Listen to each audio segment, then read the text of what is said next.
The Sandman 2022 is the live-action adaptation by Netflix of the graphic novels by Neil Gaiman. And I loved those graphic novels. Oh my god. I mean, it has been, admittedly, a very long time since I have read them. But the highest praise I could give the show is that I was remembering the graphic novels vividly. I was reminded of every panel and every story arc as they were making their way through the content, which was wonderful. It did exactly what an adaptation should do. The Sandman 2022 is solid. First, just let me talk about the graphic novels. They're so good. They're so good. There's a reason that this sort of broke graphic novels and comics out of the sort of stigma that they had for so long. The artwork is beautiful and the writing is mythic and grounded and real and heartfelt. The intricate web of consequences that spin out from every other major conflict, all the consequences, both direct and indirect, to all the storylines following on from one another, is natural and engaging. And I think that the live action adaptation has done a really good job of adapting that story. So let's talk about Sandman 2022. It's going to be spoiler free. I'm going to talk about the visuals, I'm going to talk about the acting, I'm going to talk about the writing, and not necessarily in that order. So let's talk about the visuals. First, let's talk about the CGI, because the CGI is a thing these days. So often, shows fall into the trap of ignoring the writing aspect of it because they know that the visuals are going to be so impressive, and the truly, admittedly, incredible CGI artists end up having to try to make up for a lack in the writing, which is a trap that so many Hollywood movies, especially superhero movies, fall into these days. And I've seen no shortage of TV shows fall victim to this trap as well. Apple Plus's Foundation series, as well as the new Star Trek Discovery shows, are what instantly come to mind, but there are probably 100 examples I could give here. But I do need to clarify something, and that is that both of those shows have no small amount of talent in them. The CGI artists are obviously fantastic, both of those shows are beautiful, and the acting at work is... I don't blame the actors for being in a show that is... I simply didn't enjoy those series, and it was the fault of the writing and the directing, not the fault of the actors. I think they've got some really, really great people working on those shows. They've got really good people working on this show as well, and the difference is monumental. But as for the CGI of the Sandman, they go for some really epic and surreal shots that are straight out of the graphic novels, and they work. They are a little janky around the edges sometimes, but not enough to bring me out of the experience of the show. And the fact that they're going for these like grand epic shots, sort of the storytelling of it, the grandness of it makes up for any potential little bits and bobs around the edges. The places where the CGI looks the jankiest is when there are specific dream creatures that exist inside of the dreaming that are fully CGI. I don't know what to tell you. They just don't look totally real, but they are blended well enough into the scenes that they are in that they don't actively detract from those scenes. They are usually set dressing, and when they do take center stage, it's not for very long, and it's not too jarring. The camera work and the cinematography, on the other hand, is entirely a different... Oh my god, they did such a good job with this show. It is filmed beautifully, and so much of it is practical and interesting. The shots are gorgeous, and there is actual thought that has been put into how this story is going to be visually told. And you can tell that at every step of the way. It's wonderful. Now I'd like to talk about the writing. If it wasn't obvious enough already, the writing is the thing that saves this show. The adaptation from the graphic novels, to the best of my memory, is very faithful, with a little bit of a caveat on that, little asterisks, saved for the first and last episodes, which feel a little bit like they've dumbed it down for new audiences. It feels like a little bit hand-holdy in a way that I never remember the graphic novels being. The first issue of The Sandman that I read, I actually had to read twice, because the first time I started it, I was kind of bored and didn't understand what the story was about. I was like, where is the Sandman? Who is this weird alien person in the mask? And I put it down and then had to pick it up later when I went, yeah, this deserves to be read fully, and then got through those first couple of issues and loved it when the story became clear as to what it was.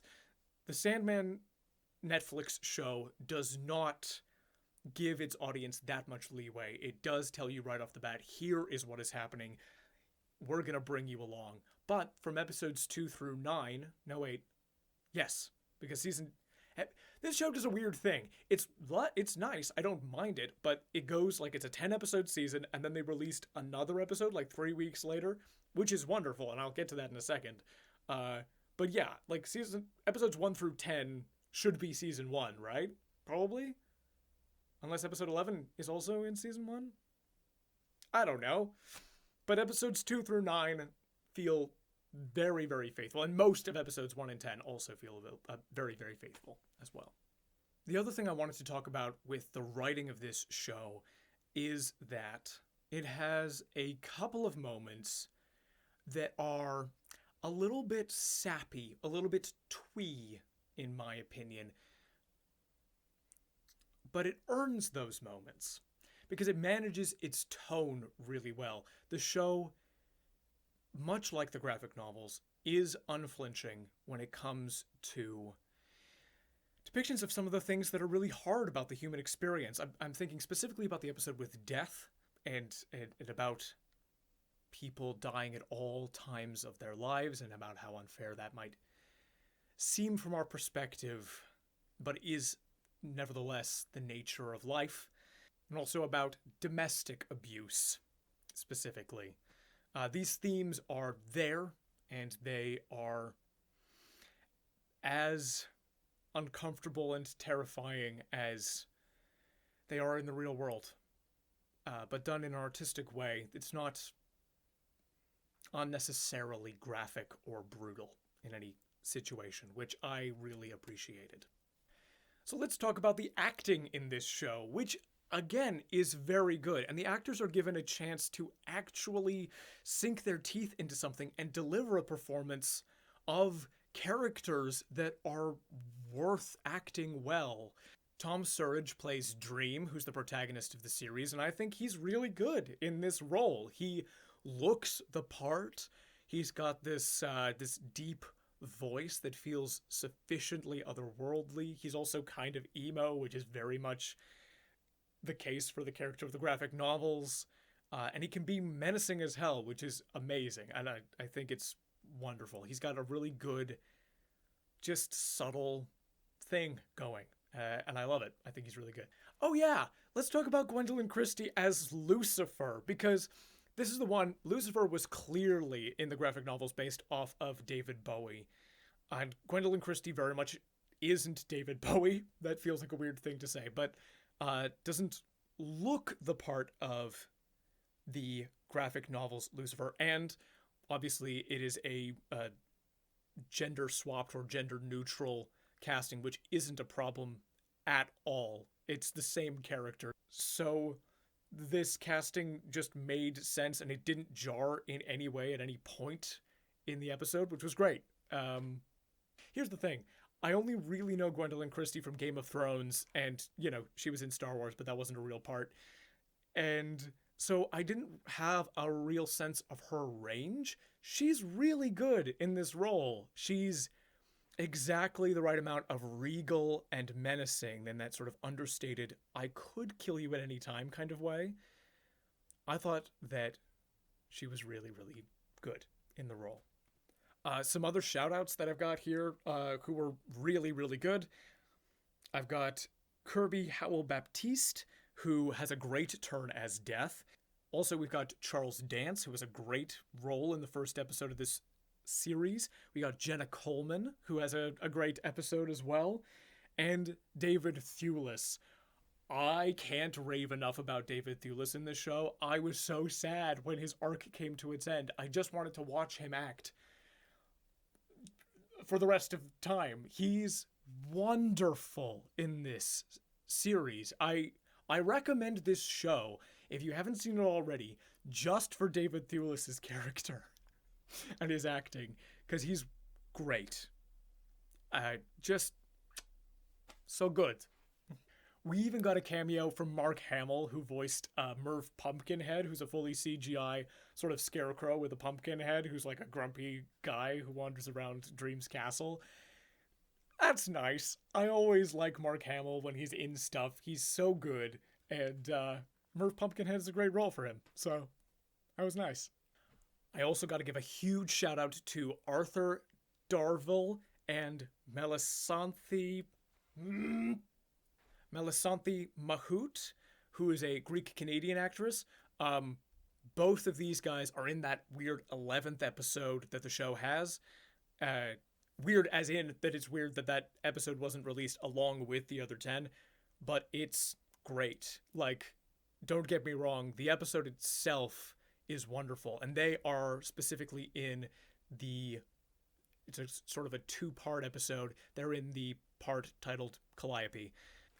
Arthur Darvill plays this writer, and he does a really good job of playing the full spectrum from desperate to sort of cutthroat to rich jackass. He's great. And Melisanthe plays Calliope, and I thought that she has a wonderful, gentle quality to her in this role, which felt like it fit really, really well. And her interactions with Dream were lovely. I thought she was really, really good. So, yeah, that's kind of it. I thought this show was really solid. I thought the visuals, so insofar as the CGI were concerned, were good to not intrusive, which is a great spectrum to be on. I thought the cinematography was excellent. I thought the writing was wonderful. They did a really good job of adapting the graphic novels and being true in that adaptation and really giving their actors something to chew on. And they had a really good cast here, mostly star-studded, some great standouts. And I had a really good time with this show. I recommend it if you haven't seen it already. So yeah, that's kind of it.